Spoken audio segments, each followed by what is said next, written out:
প্রভু যীশু খ্রিস্টের বিজয়ের নামে আপনাদের প্রত্যেককে জানাই অনেক অনেক শুভেচ্ছা। আশা করি আপনারা সকলে খুব ভালো আছেন। ধন্যবাদ দিই যে এই শয়তানের বিষয়ে যে পার্টটি আমি প্রথমে বানিয়েছিলাম আপনারা খুব ভালো রেসপন্স করেছেন। আসুন আজকে আমরা দ্বিতীয় অংশে যাব। শয়তান বা দিয়াবলের বিষয় জানার কি দরকার বা কেন প্রয়োজন আপনার। আমি আজকের বাক্যের জন্য মহান পিতা ঈশ্বরকে অনেক অনেক ধন্যবাদ জানাই এবং সেই সঙ্গে প্রভুর এক নিষ্ঠবান ভক্ত দাস শ্রদ্ধেয় ব্রাদার জ্যাকপুনের মহাশয়ের কাছে আমি বিশেষভাবে কৃতজ্ঞ। তারই লেখা পুস্তক নো ইয়োর এনিমি থেকে আমি প্রচুর আশীর্বাদ পেয়েছি এবং সেই আশীর্বাদের অংশ আমি আপনাদের কাছে সহজ সরল বাংলায় তুলে ধরার চেষ্টা করছি। আজকে আমি দ্বিতীয় ভাগ আপনাদের সামনে তুলে ধরব। আমাদের আলোচনার বিষয় ছিল শয়তান বা দিয়াবলের বিষয়ে জানার কি দরকার বা কেন প্রয়োজন আপনার। আজ আমরা দ্বিতীয় ভাগ শুনব। প্রথম ভাগে আমরা দেখেছিলাম স্বর্গদূত কিভাবে শয়তানে পরিণত হলো, তাই না?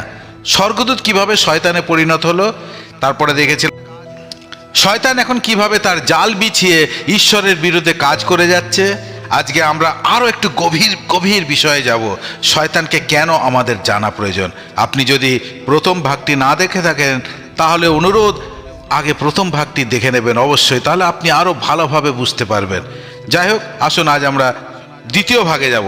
প্রিয় ঈশ্বরের সন্তান, আমাদের সর্বদা সতর্ক থাকতে হবে, কেননা শয়তান চারিদিকে তার জাল বিছিয়ে রেখেছে। আর আমাদের এজন্য সতর্ক থাকতে হবে যেন শয়তান যখনই যে রূপেই আসুক না কেন তাকে যেন আমরা চিনতে পারি। কারণ শয়তান যে সব সময় একইভাবে আসবে তা নয়, বিভিন্ন সময় বিভিন্ন জাল সে বিছাবে। এমনকি কখনো কখনো সে দীপ্তিময় দূতের স্বর্গদূতের রূপ ধারণ করে আসবে। দেখুন সাধু পৌল কি বলেছেন এই বিষয়ে। দ্বিতীয় করিন্থীয় তার 11 অধ্যায় 14 পদে লেখা আছে, এতে আশ্চর্যর কিছুই নেই, কারণ শয়তান দীপ্তিময় দূতের রূপ ধারণ করে। কারণ শয়তান দীপ্তিময় দূতের রূপ ধারণ করে। এজন্য আমাদের খুব সাবধানে থাকতে হবে। সেই সময়ের কথা একবার ভেবে দেখুন, যখন প্রভু যীশু তার শিষ্যদের বলেছিলেন যে তাকে জেরুজালেমে যেতে হবে এবং প্রাচীনদের, প্রধান যাজকদের ও ব্যবস্থার শিক্ষকদের কাছ থেকে অনেক দুঃখ কষ্ট সহ্য করতে হবে ও মৃত্যুবরণ করতে হবে। মথি তার 16 অধ্যায় 21 পদে লেখা আছে। আর তখন এই কথা শোনার সঙ্গে সঙ্গে পিতরের একটা রিয়াকশন হয়েছিল, তাই না? পিতর কি করেছিল? লেখা আছে মথি 16 তার 22 পদে, পিতর তাকে একান্ত অনুযোগ করে বলতে লাগলেন, ঈশ্বর না করুন প্রভু, এমন যেন কখনো আপনার না হয়। তখন যিশু কি করলেন? কিন্তু তিনি ঘুরে দাঁড়িয়ে পিতরকে বললেন, আমার সামনে থেকে দূর হও শয়তান, তুমি আমার পথের বাধা স্বরূপ। কারণ ঐশ্বরিক বিষয় তুমি ভাবছ না, মানবিক দৃষ্টিভঙ্গিতেই বিচার করছো। মথি তার 16 অধ্যায় 23 পদ। প্রভু যীশু জানতেন যে ক্রুশের মৃত্যুকে বদলানোর বা সরানোর পরিকল্পনা শয়তানের। পিতরের অনুযোগ ছিল, ঈশ্বর না করুন প্রভু, এমন যেন কখনো আপনার না হয়। এই বিচার ভাবনা ছিল কিন্তু শয়তানের। যদিও তা পিতরের মধ্যে থেকে এসেছিল, তাই তিনি পিতরকে বললেন, আমার সামনে থেকে দূর হও শয়তান। যিশু জানতেন যে তাকে ক্রুশের যাতনা ও মৃত্যুর মধ্যে দিয়ে যেতে হবে, কারণ ওইটাই ছিল একমাত্র পথ যার মধ্যে দিয়ে সমস্ত পৃথিবীর সমস্ত মানব জাতির পাপের ক্ষমা হবে। কিন্তু পিতর এই বিষয়টি জানতেন না, যদিও অনেকবার শুনেছিলেন কিন্তু বুঝতে পারেনি, তারা কেউ বুঝতে পারেনি। পিতরের উদ্দেশ্য ভালো ছিল, কিন্তু সে জানতো না যে শয়তানই তার মধ্যে দিয়ে কথা বলছে এবং যিশুকে ক্রুশের মৃত্যু থেকে বাধা দেওয়ার চেষ্টা করেছিল। হ্যাঁ, শয়তান আমাদের নিকটতম বন্ধু বান্ধবের মাধ্যমেও আমাদের কাছে আসবে এবং এই রকমভাবে বোঝাবে যা সে সময় খুব ভালো, উদারতাপূর্ণ, মানবিকতাপূর্ণ, উপকারী, লাভদায়ক বলে মনে হবে আপনার। কিন্তু খুব সাবধান, আমাদের সব সময় সতর্ক থাকতে হবে।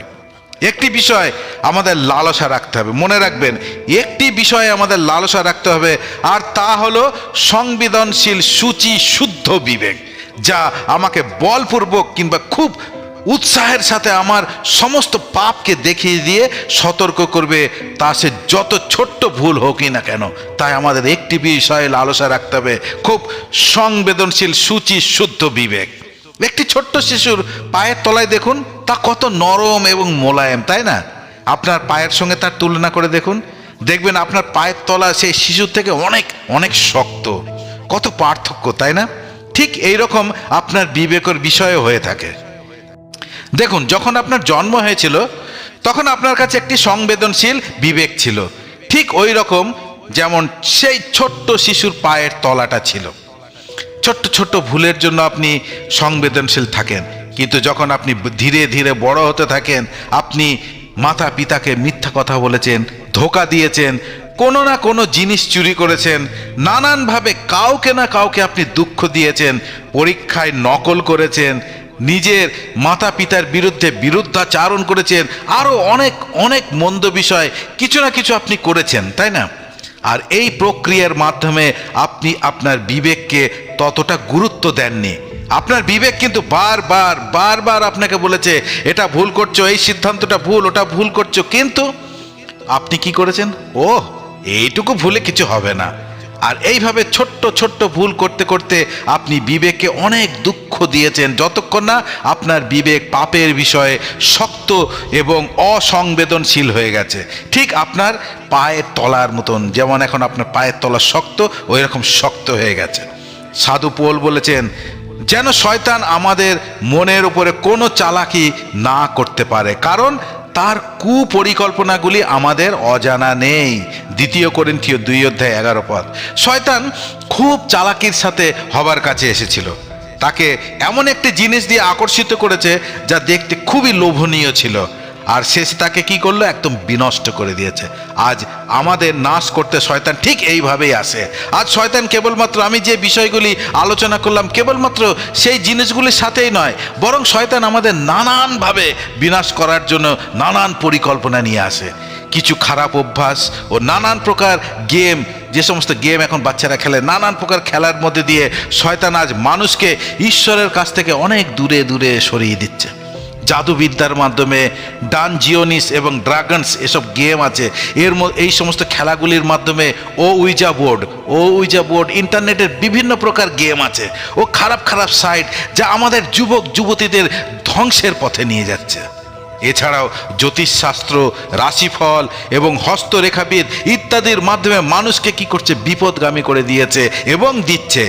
এমনকি উত্তেজনামূলক অশ্লীল রক মিউজিক, অশ্লীল গান, ড্রাগস ও বিভিন্ন প্রকার নেশার দ্বারা, এবং সর্বোপরি এই মোবাইল দ্বারা মানব সমাজকে একদম নাশ করে দিয়েছে বা দিচ্ছে, ও ঈশ্বর থেকে অনেক অনেক দূরে সরিয়ে দিয়েছে এবং দিচ্ছে। শয়তান আমাদের মনের মধ্যে পৌঁছাতে সব রকম চেষ্টা চালিয়ে যায়, যা আমরা হয়তো লেটেস্ট টেকনোলজি বলে মনে করছি। আজ তা শয়তানের মূল হাতিয়ার এই মানব সমাজকে ধ্বংস করার জন্য। মূর্তি পূজাও মানব জাতিকে শয়তানের সংস্পর্শে নিয়ে যায়, কেননা প্রত্যেক মূর্তির পিছনে একটা দুষ্টাত্মা থাকে।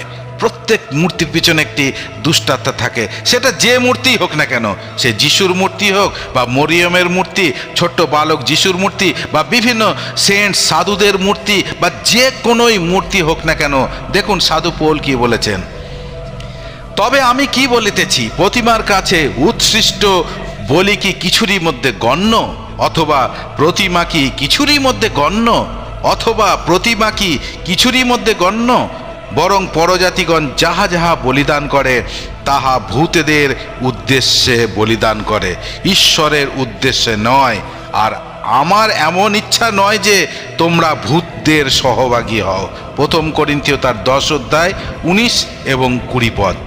এই জন্য পিতা ঈশ্বর মূর্তি পূজাকে সব থেকে ঘৃণার চোখে দেখেন এবং আমাদের এই সকল কার্য থেকে দূরে থাকতে বলেন।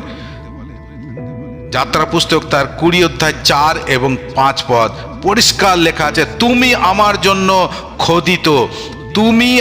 জন্য খোদিত প্রতিমা তৈরি করো না, উপরের স্বর্গে, নিচের পৃথিবীতে ও পৃথিবীর নিচে জলের মধ্যে যা যা আছে তাদের কোনো মূর্তি তৈরি করো না। তুমি তাদের কাছে প্রণাম করো না এবং তাদের সেবা করো না, কারণ আমি সদাপ্রভু তোমার ঈশ্বর, আমি ঈর্ষা পরায়ণ ঈশ্বর। আমি পূর্বপুরুষদের অপরাধের শাস্তি সন্তানদের উপরে দিই, যারা আমাকে ঘৃণা করে তাদের 3য় 4র্থ পুরুষ পর্যন্ত দিই। যাত্রা পুস্তক তার 20:4 এবং 5 পদ। অতএব হে আমার প্রিয়তমেরা মূর্তি পূজা থেকে পালিয়ে যাও। সাধু পৌল বলছেন প্রথম করিন্থীয় 10:14 অতএব হে আমার প্রিয়তমেরা মূর্তি পূজা থেকে পালিয়ে যাও। প্রিয় সন্তানেরা, তোমরা মূর্তিগুলো থেকে দূরে থাকো। যোহন তার প্রথম পত্রে লিখছেন 5:21 প্রিয় সন্তানেরা, তোমরা মূর্তিগুলো থেকে দূরে থাকো। শয়তান আজ যুব সমাজের মনকে মন্দ চিন্তাধারা নষ্ট করে দিচ্ছে, একদম মন্দ চিন্তাধারা দ্বারা একদম নষ্ট করে দিচ্ছে। যেমন টিভির বিভিন্ন অনুষ্ঠান যা অশ্লীলতায় ভরা, অশ্লীল বিজ্ঞাপন, অশ্লীল সিনেমা, খারাপ বই, ইন্টারনেট, মোবাইল ইত্যাদি, এইসব আপনাদের সন্তানদেরকে, যুব সমাজকে একদম নষ্ট করে দিচ্ছে। যখন আপনি এইগুলো দেখেন, বিশেষ করে যৌনতা, হিংসা, ক্রোধ, প্রতিশোধ নেওয়ার মনোভাব ইত্যাদি, যা আপনার মনকে মারাত্মকভাবে প্রভাবিত করে, এবং এই প্রকার খারাপ চিন্তাধারা ও ভয়ের স্বপ্ন আপনার মনের মধ্যে আসতে থাকে। আর এইভাবেই শয়তান আপনার মনের মধ্যে ভয় এবং যৌনতা এই দুটি বিষয়কে প্রবেশ করিয়ে দেয়, এবং এই প্রকার আপনার জীবনকে ধীরে ধীরে ধীরে নষ্ট করতে থাকে। যদি হবা নিজেই সেই সময় পিতা ঈশ্বরের কাছ থেকে সাহায্য চাইতো যখন সে ফলের প্রতি আকর্ষিত হয়েছিল, তাহলে আজ আমাদের সামনে এক অন্য দৃশ্য হতো। এই পৃথিবী, এই সংসার এক অন্য রকম হতো। 19 বছর বয়সে যখন আমি ব্রাদার জ্যাক পুনেনের কথা বলছি, 19 বছর বয়সে যখন আমি বিশ্বাসী হই, আমি জানতাম যে আমাকে সিনেমা দেখা উচিত নয়। কিন্তু একদিন আমার একটি বন্ধু তার সাথে নৌসেনার হলে সিনেমা দেখতে যেতে বলে। সে বলে, চল আজ আমার সাথে সিনেমা দেখতে চল। সে সময় আমার অত সাহস ছিল না যে আমি তাকে বলি, আমি একজন খ্রিস্ট বিশ্বাসী, তাই আমি তোমার সাথে সিনেমা দেখতে যেতে পারবো না। তাই আমি তার সাথে চলে গেলাম। কিন্তু সারা রাস্তা আমি চুপচাপ প্রার্থনা করতে থাকলাম, প্রভু আমায় সাহায্য করো, আমাকে এই পরিস্থিতি থেকে বাঁচাও প্রভু, আমি সিনেমা দেখতে চাই না প্রভু, তুমি আমাকে বাঁচাও। অবশেষে আমরা যখন সেখানে পৌঁছালাম তো দেখলাম একটা সূচনা বোর্ড ঝোলানো আছে, যেখানে লেখা আছে আজ বিশেষ কারণবশত সিনেমা চলবে না। আসলে যে সিনেমাটি দেখানোর কথা ছিল তা সেদিন পাওয়া যায়নি। আমার প্রার্থনার উত্তর সদাপ্রভু যে এইরকমভাবে দেবে আমি তা ভাবতেও পারিনি। আমি ঈশ্বরের ধন্যবাদ করলাম। কিন্তু সেই সময় ঈশ্বর আমাকে বললেন, আমি আজ তোমাকে সাহায্য করেছি, কিন্তু এরপরে স্বয়ং তোমাকেই না বলতে হবে, তোমাকে না বলতে হবে।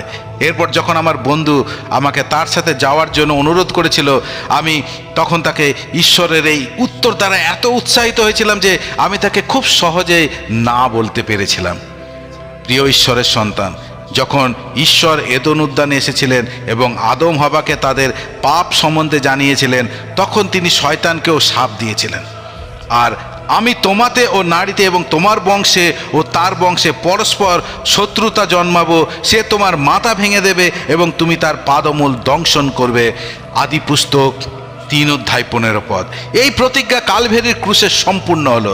প্রভু যীশু এক কুমারী স্ত্রী থেকে জন্ম নিয়ে এলেন এই পৃথিবীতে, এবং কালভেরির ক্রুশের উপর শয়তানের মস্তককে চূর্ণ করলেন, এবং শয়তান প্রভুর পাদমূল দংশন করে কিলের মধ্যে দিয়ে, যে কিল প্রভুর পায়ে ঠুকে দেওয়া হয়েছিল ক্রুশেতে।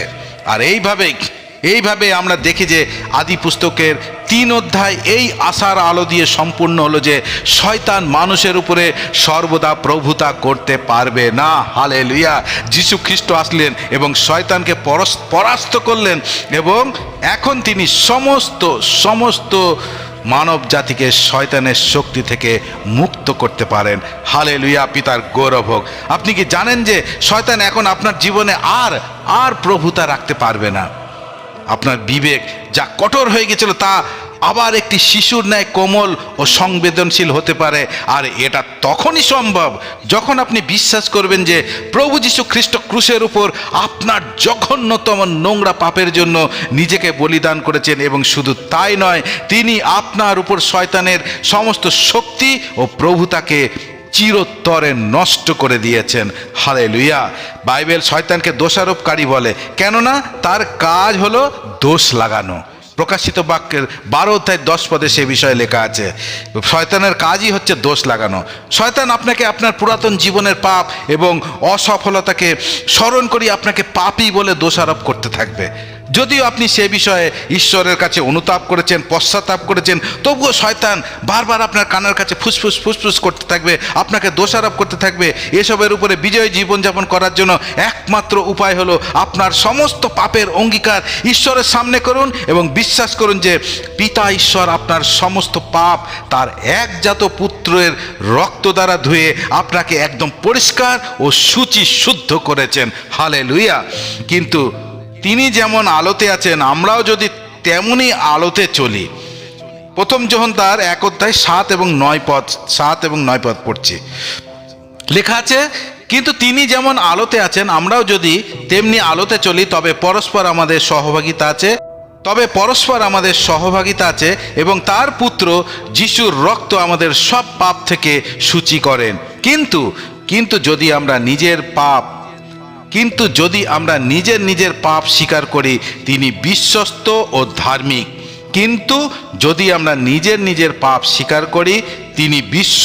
ও ধার্মিক। তিনি আমাদের সব পাপ ক্ষমা করেন এবং আমাদের সব অধার্মিকতা থেকে সূচি করেন। হালেলুয়া। পিতার গৌরব হোক। ঈশ্বরের সন্তানদের দোষ দেওয়া এবং কষ্ট দেওয়া হলো শয়তানের প্রধান এবং মুখ্য কাজ।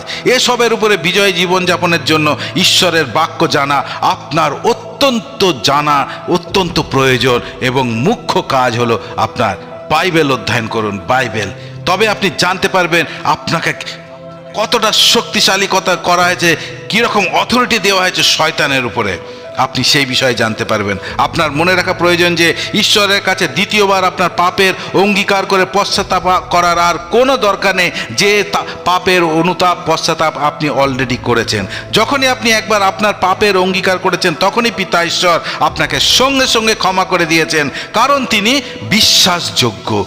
কারণ আমাদের পিতা ঈশ্বর বিশ্বাসযোগ্য। ঠিক এমনিভাবে আপনি শয়তানের উপরেও বিজয় হবেন, এই বলে যে আপনার অতীতের সকল পাপ প্রভু যীশু খ্রিস্টের রক্তের দ্বারা ধৌত করেছেন। হালেলুয়া। দেখুন লেখা আছে, মেষশাবকের রক্ত দ্বারা ও তাদের সাক্ষ্যের বাণী দ্বারা তারা তাকে পরাস্ত করেছে। তারা নিজেদের প্রাণকেও এত প্রিয় জ্ঞান করেনি, যে কারণে মৃত্যুকেও তুচ্ছ জ্ঞান করেছে। প্রকাশিত বাক্য 12:11। মনে রাখবেন, যীশু খ্রিস্ট কেবলমাত্র পাপের ক্ষমার জন্য ক্রুশে প্রাণ দেননি, কিন্তু আপনাকে শয়তানের সমস্ত শক্তি ও বন্ধন থেকে মুক্ত করার জন্য তিনি ক্রুশে প্রাণ দিয়েছেন। মনে রাখবেন, শয়তানের মাথা আপনার উদ্ধারকর্তা প্রভু যীশু খ্রিস্ট একদম চূর্ণ বিচূর্ণ করে দিয়েছেন কালভেরিতে ক্রুশের উপরে। হালেলুয়া। সুতরাং শয়তানকে ভয় পাবার কোনো কারণ নেই আপনার। যিশু নাম নিয়ে তাকে ধমক দিন, সে পালাতে বাধ্য। হালেলুয়া। পিতার গৌরব হোক। যাই হোক, এবার দেখব কি কারণে ঈশ্বর শয়তানকে ধ্বংস করে দেননি। এই বিষয়ে আমাদের অনেকের মনে প্রশ্ন থাকে।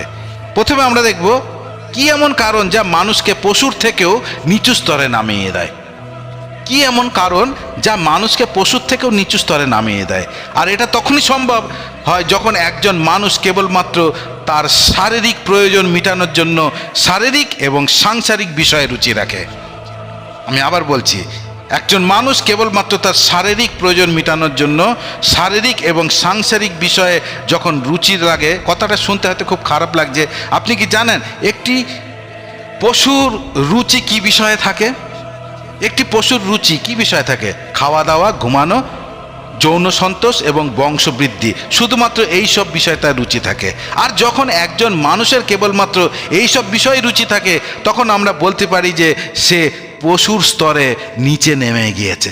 একজন মানুষ পশুর স্তরে নিচে নেমে গিয়েছে। কখন? যখন তার কেবলমাত্র একটাই উদ্দেশ্য থাকে, কেবলমাত্র শারীরিক প্রয়োজন মেটানোর এবং শারীরিক ও সাংসারিক বিষয়ে রুচি থাকে, তখন সেই মানুষ পশুর থেকেও নিচু স্তরে নেমে গেছে। কিন্তু ঈশ্বর মানুষকে কেবলমাত্র পশুর ন্যায় জীবনযাপন করার জন্য রচনা করেননি।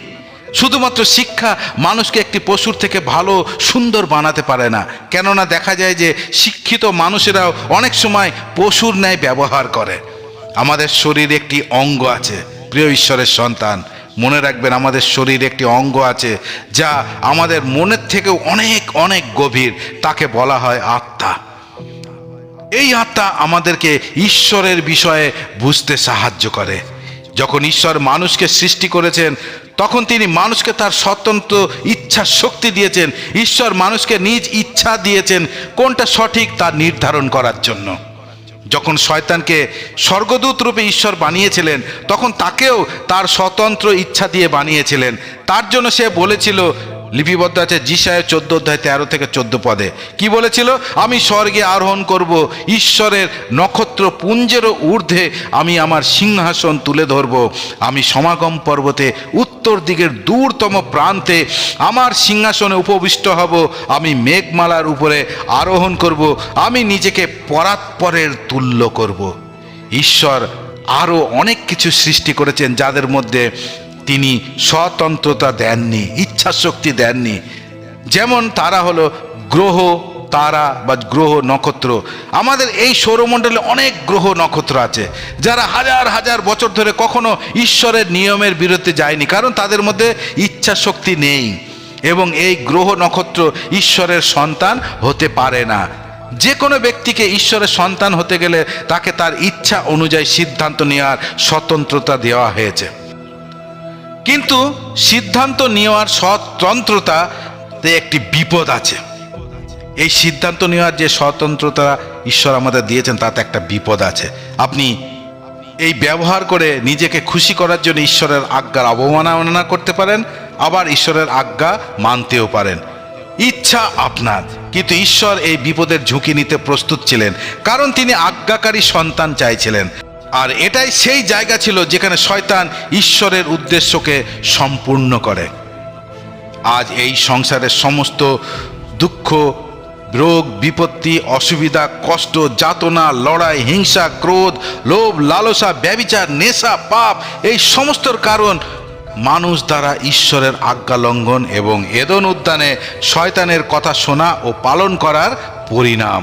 এখন আমাদের মনে প্রশ্ন আসতে পারে যে যদি এই সংসারের সব সমস্যার মূল কারণ শয়তান, তাহলে ঈশ্বর শয়তানকে সম্পূর্ণরূপে নাশ করে দিচ্ছে না কেন? তাহলেই তো সব সমস্যার সমাধান হয়ে যাবে, তাই না?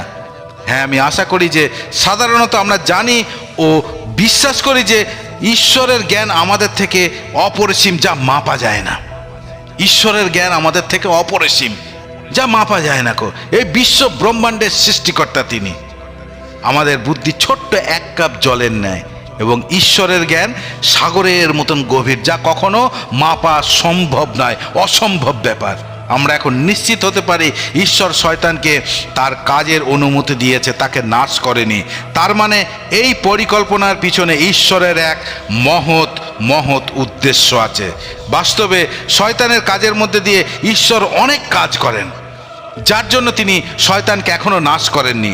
এই সংসারে ঈশ্বর শয়তানকে এত মন্দ, দুঃখ, কষ্ট, ক্ষতি, বিপত্তি করার অধিকার কেন দিয়েছেন? তার প্রধান কারণ যেন মানুষ ঈশ্বরের কাছে আসে। আপনি কি এই বিষয়ে সহমত যে এই পৃথিবীতে যদি জীবনের সব কিছু খুব আরামদায়ক, রোগমুক্ত, কোনো দরিদ্রতা যদি না থাকতো, কোনো প্রকার অসুবিধা যদি না থাকতো, তাহলে মনে হয় ঈশ্বরের বিষয়ে কেউ কোনোদিন কোনো চিন্তা ভাবনা করতো না। ঈশ্বর যা কিছুই করেন না কেন তার পিছনে এক মহৎ উদ্দেশ্য আছে। পুরাতন নিয়মে আমরা পড়ি যে যখন প্রান্তরে ইসরায়েলেরা ঈশ্বরের অবাধ্য হয়েছিল, তখন কি করেছিলেন ঈশ্বর? তাদের মধ্যে বিষধর সাপ পাঠিয়ে দিয়েছিলেন, যা তাদের নাশ করতে থাকে। তখন তারা সঙ্গে সঙ্গে মন ফিরিয়ে ঈশ্বরের প্রতি ফিরে এসেছিল, তাই না? এবং ঈশ্বর তাদের কি করেছিলেন? সুস্থ করেছিলেন। গণনা পুস্তকের 21 অধ্যায় যে বিষয় আমরা দেখতে পাই। আর এটা কি ভালো বিষয় নয় যে সেই বিষাক্ত সাপের কারণে তারা মন পরিবর্তন করে অবাধ্যতার পথ থেকে ঈশ্বরের প্রতি ফিরে এসেছিল? আমাদের জীবনেও ঠিক এইরকম অনেক অনেক ঘটনা ঘটে। এমন কিছু মানুষ আছে যারা ঈশ্বরের বিষয় ততক্ষণ চিন্তা করবে না যতক্ষণ না সে এক ভয়ঙ্কর কোনো রোগ বা বিপদ বা মৃত্যু সংকটে পড়ে। তখন সে হঠাৎ ঈশ্বরের প্রতি ফেরে এবং নতুন জন্ম পায়। এমন কিছু ভয়ঙ্কর ব্যাধি যা ঠিক হয় না কোনোদিন ঠিক হয় না, যা দরিদ্রতা ও মন্দ বিষয় যা এই সংসারে পাওয়া যায়, যা মনুষ্যকে তাদের পাপ স্বভাব থেকে পরিবর্তন করে ঈশ্বরের প্রতি ফিরিয়ে নিয়ে আসতে এবং স্বর্গে অনন্তকালীন আবাসে নিয়ে যেতে সাহায্য করে, যা হচ্ছে ঈশ্বরের মহান পরিকল্পনা। এই প্রকার ঈশ্বর তার সন্তানদের রক্ষা করার জন্য এবং অনন্ত জীবন দেওয়ার জন্য শয়তানকে ব্যবহার করে এবং শয়তানও তার মূর্খতার পরিচয় দেয় বারবার। আমাদের যত চিন্তা ভাবনা তা এই পৃথিবীর জীবন সম্পর্কে, যা খুব জোর 90 কিংবা 100, আমি ধরে নিলাম 100 বছর, কিন্তু ঈশ্বর আমাদের অনন্ত জীবনের জন্য চিন্তা করেন ও পরিকল্পনা করেন। হালেলুয়া, পিতার গৌরব হোক। ঈশ্বর তার সন্তানদের শুদ্ধ করার জন্য শয়তানকে ব্যবহার করেন। আগুনের উদাহরণ দেখুন। আগুনের উদাহরণ থেকে আমরা দেখি যে, আমরা জানি যে এই বিশ্বের লক্ষ লক্ষ মানুষ আগুনে জ্বলে মারা গেছে এবং যাচ্ছে, তাই না? তাই বলে কি কেউ আগুন ব্যবহার বন্ধ করে দিয়েছে? কেউ বন্ধ করেনি, কারণ আগুনের প্রয়োজনীয়তা প্রচুর। আগুন ছাড়া যা কিছু করবো সেটা অসম্ভব ব্যাপার। খাদ্য থেকে আরম্ভ করে গাড়ি জাহাজ সব কিছুর জন্য প্রয়োজন অগ্নি। আগুন দিয়ে সোনাকে শুদ্ধ করা হয়, যা অন্য কিছু বস্তুর দ্বারা সম্ভব নয়। এই জন্যে আগুনের সদ্ব্যবহার করে তাকে কাজে লাগানো যায়, তাই না? আবার বিদ্যুতের ক্ষেত্রেও চিন্তা করে দেখুন, এই একই বিষয়। বিদ্যুৎ ভয়ঙ্কর, একটু ভুলের জন্য সঙ্গে সঙ্গে মৃত্যু, তবুও তার সদ্ব্যবহার আছে। আজ বিদ্যুৎ ছাড়া সব কিছু অসম্ভব আমাদের কাছে। ঠিক এই প্রকার শয়তানের ক্ষেত্র। যখন আদম ও হওয়াকে রচনা করা হয়েছিল, তারা নির্দোষ ও পবিত্র ছিল। তাদের এই পবিত্রতা বজায় রাখার জন্য তাদের একটি সিদ্ধান্ত নেওয়ার প্রয়োজন ছিল, আর এই সিদ্ধান্ত নেওয়ার জন্য দরকার ছিল একটি পরীক্ষার, যেন তারা মন্দতাকে ত্যাগ করে এবং ঈশ্বরকে প্রথম স্থান দেয়। যেন তারা মন্দতাকে ত্যাগ করে এবং ঈশ্বরকে প্রথম স্থান দেয়। এটাই হলো মুখ্য কারণ যার জন্য ঈশ্বর শয়তানকে এদন উদ্যানে পরীক্ষা নিতে দিয়েছিল আদম ও হবার। আপনি কি ভাবছেন যে ঈশ্বরের পক্ষে কঠিন ছিল শয়তানকে এদন উদ্যানে প্রবেশ করতে না দেওয়া? কখনোই না। কিন্তু বিনা পরীক্ষায় আদম হওয়া পবিত্রতা বজায় রাখতে পারত না, বা তাদের পবিত্রতা সিদ্ধ হতে পারত না, এবং সর্বদা নির্দোষ হয়ে থাকতে পারত না। নির্দোষ এবং পবিত্রতা, নির্দোষ এবং পবিত্রতা, এই দুটোর মধ্যে অনেক পার্থক্য আছে। নির্দোষ যা একটি শিশুর মধ্যে দেখতে পাওয়া যায়। যদি আপনি জানতে চান যে আদম কেমন ছিল যখন তাকে সৃষ্টি করা হয়েছিল, তাহলে আপনি একটি শিশুকে দেখুন যে সমস্ত মন্দ ও খারাপ বিষয়ে একদম নির্দোষ। একটি ছোট্ট শিশু নির্দোষ হতে পারে, কিন্তু পবিত্র ও সিদ্ধ হতে পারে না। সিদ্ধ হতে হলে সেই শিশুকে বড় হতে হবে এবং মন্দ ও খারাপ বিষয়কে ত্যাগ করে ঈশ্বরের সিদ্ধান্ত আজ্ঞা পালনকে তার জীবনে প্রথম স্থান দিতে হবে। তখনই সে পবিত্র হবে। আর এটা তখনই সম্ভব যখন আমরা আমাদের হৃদয়ের লোভ লালসাকে ত্যাগ করে আমাদের চরিত্রকে গড়ে তুলব। আজ আপনি যা কিছু, তার কারণ আপনার দ্বারা নেওয়া সিদ্ধান্তের জন্য। যদি আপনার আশেপাশের লোক আপনার থেকে ভালো, তার কারণ তারা তাদের জীবনে আপনার থেকে উত্তম সিদ্ধান্ত নিয়েছিল। আমরা প্রতিদিন সিদ্ধান্ত নিয়ে থাকি এবং সেই সিদ্ধান্তই নিশ্চিত করে যে শেষ পর্যন্ত আমি কি হব। হওয়া এদন উদ্যানে একটি সিদ্ধান্ত নিয়েছিল। সেই সিদ্ধান্তের কারণ সে নিশ্চিত হয়েছিল যে আমি আমার শারীরিক লোভ লালসাকে পূরণ করব, যেটা আমাকে শয়তান দিচ্ছে, কিন্তু এটা না যা ঈশ্বর আমাকে আজ্ঞা করেছেন। আমি স্বাধীন হয়ে থাকতে চাই। কিন্তু সে কি সত্যি স্বাধীন হয়েছিল? না, সে শয়তানের দাস হয়ে গেল। কেবলমাত্র ঈশ্বরের আজ্ঞা বাস্তবে আমাদের স্বাধীন করতে পারে। হালেলুয়া! কেবলমাত্র ঈশ্বরের আজ্ঞা বাস্তবে আমাদের স্বাধীন করতে পারে। সেই দিন আদম ও হওয়া সেই উদ্যানে এক মহত্বপূর্ণ সিদ্ধান্ত নিয়েছিল, যা তাদের এবং পরবর্তী বংশানুক্রমের জীবনের জন্য এক ভয়ঙ্কর ভয়ঙ্কর পরিণাম নিয়ে এসেছে। সমস্ত নির্ণয় একটি পরিণাম নিয়ে আসে। কখনো কখনো এই পরিণাম, যা দুর্ভাগ্যবশত আমাদের সন্তানদেরকেও প্রভাবিত করে। আদমের ক্ষেত্রে তাদের ঈশ্বরের উপস্থিতি থেকে জীবন ভরের জন্য কি করা হলো? বাইরে বের করে দেওয়া হয়েছে। এই জন্য এই কল্পনা করবেন না যে ছোট্ট নির্ণয় আজ আপনি নিচ্ছেন যা মহত্বহীন, কিংবা তার পরিণাম আপনি ভবিষ্যতে পাবেন, যার জন্য আপনি বীজ বুনছেন। পিতা ঈশ্বর আপনাকে পরীক্ষার মধ্যে দিয়ে যেতে দেবেন, আর তার জন্য তিনি শয়তানকে স্বতন্ত্র এবং কার্যশীল করে রেখেছেন। আমি আপনাকে পুরাতন নিয়মের ইয়োবের পুস্তক থেকে একটি উদাহরণ দিতে চাই। ইয়োবের অনুভব থেকে আমরা শয়তানের কাজের বিষয়ে কিছু শিক্ষা পাই। ইয়োবের প্রথম অধ্যায়ে আমরা দেখতে পাই যে ঈশ্বর ও শয়তানের মধ্যে কিছু বার্তালাপ, তাই না? দেখুন, লেখা আছে ইয়োব তার 1 অধ্যায় 6 পদ। একদিন স্বর্গদূতেরা সদাপ্রভুর সামনে নিজেদের উপস্থিত করার জন্য এলেন এবং শয়তানও তাদের সঙ্গে এলো। একদিন স্বর্গদূতেরা সদাপ্রভুর সামনে নিজেদের উপস্থিত করার জন্য এলেন এবং শয়তানও তাদের সঙ্গে এলো। ইয়োব 1 অধ্যায় 6 পদ। তারপরে কি হলো? সদাপ্রভু শয়তানকে বললেন, তুমি কোথা থেকে এলে? শয়তান সদাপ্রভুকে উত্তর দিল, পৃথিবীর সর্বত্র, ভালো করে শুনবেন, পৃথিবীর সর্বত্র এদিক ওদিক ঘোরাফেরা করে এলাম। ইয়োব 1:7। আমি বিসিবি ট্রান্সলেশন পড়ছি আপনাদের সামনে। আপনি কি জানেন যে এখনো শয়তান পৃথিবীর সর্বত্র এদিক ওদিক ঘোরাফেরা করে? অনেকে মনে করেন যে শয়তান নরকে থাকে, কিন্তু না, এখনো শয়তানকে নরকে ফেলা হয়নি, বা শয়তান নরকে নেই। যদি সে সত্যিই নরকে থাকতো তাহলে সে এখন পৃথিবীতে আমাদের মধ্যে কোনো প্রকার কাজ করতে সে পারতো না। কোনো হিংসা, দুঃখ, কষ্ট, লোভ, লালসা, বিপত্তি কোনো কিছুই দিয়ে সে আমাদের ক্ষতি করতে পারতো না। ঈশ্বর শয়তানকে আমাদের বিশ্বাসীদের শুদ্ধ করার জন্য ব্যবহার করেন। বাইবেল আমাদের 3টি স্বর্গের বিষয় বলে। বাইবেল আমাদেরকে 3টি স্বর্গের বিষয় বলে। প্রথম স্বর্গ হলো যাকে আমরা মহাকাশ, স্পেস বলে থাকি।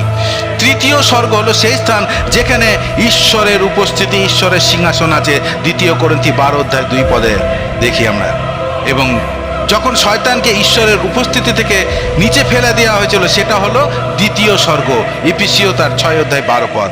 শয়তানকে এখনো নরকে ফেলা হয়নি। শেষ সময়ে প্রভু আসবেন, প্রভু এসে সেই কাজ করবেন। শয়তানকে এখনো নরকে ফেলা হয়নি।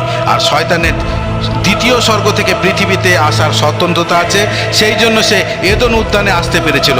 আজও সে তার দুষ্টাত্মার দল পৃথিবীতে আসতে পারে। বাইবেল বলে, তোমরা আত্মসংযমী হও ও সতর্ক থাকো, তোমাদের শত্রু সেই দিয়াবল গর্জনকারী সিংহের মতো কাকে গ্রাস করবে তাকে চারিদিকে খুঁজে বেড়াচ্ছে। প্রথম পিতর 5:8। শয়তান সবসময় এই সুযোগে থাকে কখন কাকে ভুল সিদ্ধান্ত নেওয়ার জন্য উৎসাহিত করবে বা উস্কিয়ে দেবে। সে আমাদের জীবনে এইভাবে প্রবেশ করতে চায় যেন আমাদেরকে অশুদ্ধতা, অসুচি, বেইমানি এবং ভ্রষ্টাচারের পথে নিয়ে গিয়ে আমাদের চরিত্রকে নষ্ট করে অনন্তকালের জন্য তার সাথে নিয়ে যেতে পারে সেই নরক যাতনার স্থানে, যে স্থান তার জন্য বানানো হয়েছে। এই জন্য শয়তান গর্জনকারী সিংহের ন্যায় কাকে গ্রাস করবে তাকে খুঁজে বেড়াচ্ছে পৃথিবীর চারিদিকে। আপনি নিশ্চিত মনে জেনে রাখুন, শয়তান সবাইকে দেখতে থাকে। শয়তান সবাইকে দেখতে থাকে। সে আপনাকে সেই ছোট্টবেলা থেকে দেখে আসছে। সবসময় সে আপনাকে কোনো না কোনো খারাপ মন্দ কিছু করতে এবং খারাপ বিষয়ে সিদ্ধান্ত নিতে উস্কানি দিয়ে আসছে, যেন সে আপনাকে নাশ করে দিতে পারে ধীরে ধীরে। শয়তান আপনার কানের কাছে সবসময় ফুসফুসিয়ে উস্কানি দিতে থাকে, পরীক্ষায় নকল করতে, হয় একটু নকল কর, কিছু হবে না, সবাই করছে তুইও কর। অন্যের প্রতি হিংসা, ক্রোধ, মনোভাব রাখা এবং বদলা নেওয়ার জন্য শয়তান আপনাকে সবসময় উস্কাবে।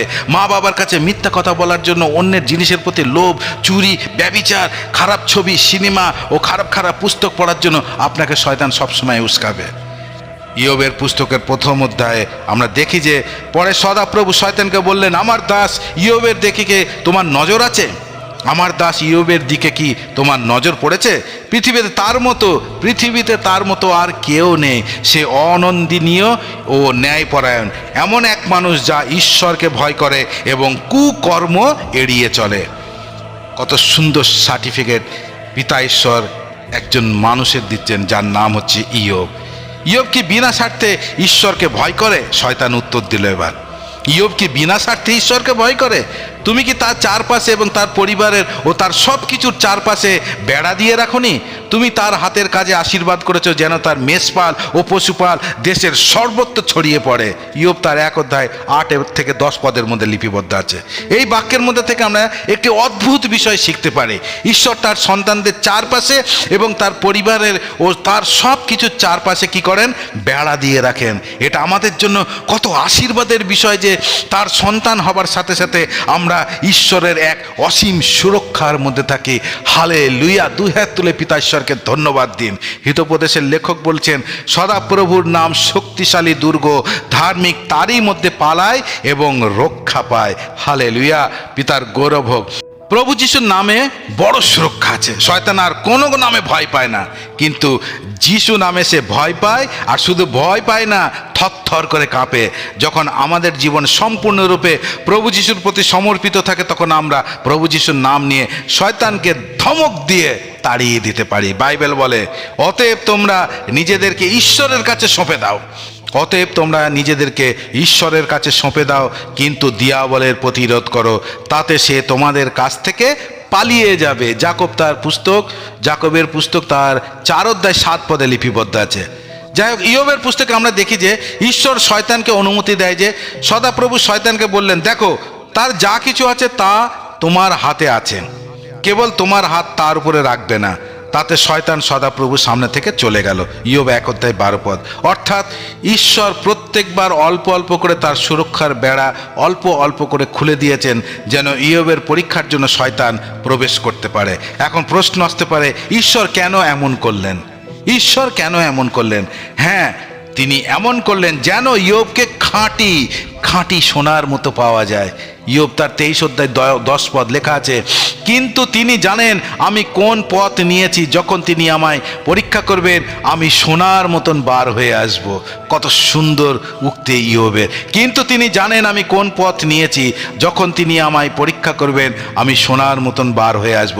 অবশেষে আমরা দেখি যে এই পরীক্ষার পর ইয়োব আরও বেশি নত, নম্র ও ধার্মিক ব্যক্তি হয়ে গেছিল। এই জন্য ঈশ্বর আমাদের জীবনে অনেক সময় অনেক পরীক্ষা আসতে দেন, যেন আমরা আরও বেশি নত, নম্র এবং ধার্মিক হই এবং অনেক বেশি দয়ালু, কৃপালু, প্রেমী, স্বার্থত্যাগী হতে পারি। অর্থাৎ তিনি আমাদেরকে খ্রিস্টের মতন করে গড়ে তুলবেন, খ্রিস্টের ন্যায় গড়ে তোলেন। আমরা দেখলাম যে শয়তান পরোক্ষভাবে আমাদের অর্থাৎ বিশ্বাসীদের পবিত্র, সূচি, শুদ্ধ করতে এক মহত্বপূর্ণ উদ্দেশ্য পূরণ করে। ঈশ্বর তার সন্তানদের শুদ্ধ করার জন্য শয়তানকে তার কাজে বাধা দেন না। আমরা এই সম্পূর্ণ আলোচনা থেকে দুটি বিষয় অবগত হলাম, যে সর্বপ্রথম বিষয়টি হলো সর্বশক্তিমান ঈশ্বরের অনুমতি ছাড়া শয়তান ঈশ্বরের কোনো সন্তানকে কখনোই স্পর্শ করতে পারবে না। সুতরাং ঈশ্বরের সন্তানদের ভয়ের কোনো কারণ নেই দুষ্টাত্মাকে নিয়ে। হালেলুয়া। দ্বিতীয় বিষয়টি হলো, যখনই শয়তানকে অনুমতি দেওয়া হয় যে সে আমাদেরকে কোনো প্রকার লোভ, লালসা, রোগ ইত্যাদি দ্বারা আমাদেরকে ক্ষতি করতে পারে, তাহলে এর পিছনে এক মহান মহান উদ্দেশ্য, পরিকল্পনা আছে সর্বশক্তিমান ঈশ্বরের। আমরা যেন সেই পরীক্ষার মধ্যে দিয়ে আমাদের জীবনকে খ্রিস্টের ন্যায় গড়ে তুলতে পারি। এই পৃথিবীর বিষয় সকল ছেড়ে আমরা যেন অধিক স্বর্গীয় বিষয়ে চিন্তা ভাবনা করি ও প্রস্তুতি নিই। তাহলে আমরা ঈশ্বরের পরিকল্পনাকে সবসময় সার্থক করতে পারবো। আপনি কি জানেন যে শয়তান আমাদের সাথে যা কিছুই করুক না কেন, সব কিছু নিয়ন্ত্রণ কিন্তু ঈশ্বর করেন। শয়তানের হাতে নিয়ন্ত্রণ নেই, নিয়ন্ত্রণ আছে ঈশ্বরের হাতে। আমি আপনাদের উদ্দেশ্যে বলতে চাই যে আপনি আপনার জীবন সম্পূর্ণরূপে ঈশ্বরের চরণতলে সমর্পণ করে দিন, কারণ ঈশ্বর সর্বদা তার সন্তানদের চারপাশে এবং তার পরিবার ও তার সব কিছুর চারপাশে বেড়া দিয়ে রাখেন। শয়তান কখনো এই বেড়ার মধ্যে ঈশ্বরের অনুমতি ছাড়া প্রবেশ করতে পারে না, পারবে না। এবং যখনই ঈশ্বর শয়তানকে অনুমতি দেয়, তখন আপনি নিশ্চিন্ত জেনে রাখুন যে তা আপনার অতি উত্তম ভালোর জন্য। এই প্রকার আমরা দেখি যে বাইবেল আমাদের শয়তান এবং তার বিভিন্ন গতিবিধি সম্বন্ধে খুব স্পষ্টভাবে শিক্ষা দেয়, এবং তা আমাদের ভীত সন্তুষ্ট করার জন্য নয়, কিন্তু শয়তানকে কাজ করতে দেওয়ার এবং তাকে সম্পূর্ণরূপে ধ্বংস না করার উদ্দেশ্যের পিছনে ঈশ্বরের যে পরিকল্পনা আছে তা যেন আমরা বুঝতে পারি। তাহলে আজ আমরা দেখলাম যে সর্বদা আমাদের খুব সতর্ক থাকতে হবে, কারণ আমাদের চারিদিকে শয়তান তার জাল বিছিয়ে রেখেছে। সে কখন কী রূপে আমাদের কাছে আসবে আমরা কেউ তা জানি না। তাই আমরা যেন সব সময় সতর্ক থাকি। তারপরে দেখলাম যে একটি বিষয়ে আমাদের খুব খুব লালসা রাখতে হবে, আর সেটা হলো আমাদের বিবেককে সূচি, শুদ্ধ, সংবেদনশীল রাখতে হবে, যেন কোনোভাবে আমরা শয়তানের কোনো প্রকার চালাকিতে না ফেঁসে যাই। তৃতীয় বিষয় দেখলাম যে আমাদের মূর্তি পূজা থেকে দূরে থাকতে হবে, পালাতে হবে, এবং আমাদের মনকে সর্বপ্রকার অসুচিতা থেকে সূচি, শুদ্ধ রাখতে হবে। চতুর্থ বিষয় দেখলাম যে পাপের জন্য আমরা অনুতপ্ত হয়ে পশ্চাতাপ করেছি, তা দ্বিতীয়বার, যে পাপের জন্য আমরা অনুতপ্ত হয়ে পশ্চাতাপ করেছি তা দ্বিতীয়বার অঙ্গীকার করার কোনো প্রয়োজন নেই। যদিও শয়তান বারবার আমাদের কানের কাছে এসে সেই পুরাতন পাপের কথা স্মরণ করিয়ে দেবে, যেন আমরা নিজেদেরকে খুব জঘন্য পাপী মনে করে ঈশ্বরের কাছ থেকে নিজেদেরকে দূরে সরিয়ে নিই। তাই আপনাকে দ্বিতীয়বার অঙ্গীকার করার কোনো দরকার নেই যদি আপনি প্রথমেই করে থাকেন। পঞ্চম বিষয় দেখলাম প্রভু যীশু কেবলমাত্র পাপের ক্ষমা নয়, কিন্তু শয়তানের সমস্ত শক্তি ও বন্ধন থেকে আমাদের মুক্ত করেছেন। হালেলুয়া। এরপরে আমরা দেখলাম মানুষ কিভাবে পশুর থেকেও নিচু স্তরে নেমে যায়। একটা পশুর থেকে নিচু স্তরে মানুষ কিভাবে নেমে যায়। সপ্তম বিষয় আমরা দেখলাম যে ঈশ্বর শয়তানকে কেন ধ্বংস করে দেননি, এবং ঈশ্বর শয়তানকে কিভাবে ব্যবহার করে বিশ্বাসীদের সূচি ও পবিত্র করার জন্য। আজ তাহলে এই পর্যন্ত থাক।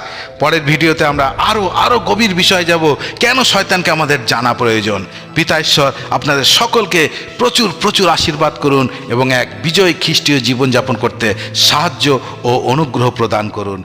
জয় যিশু।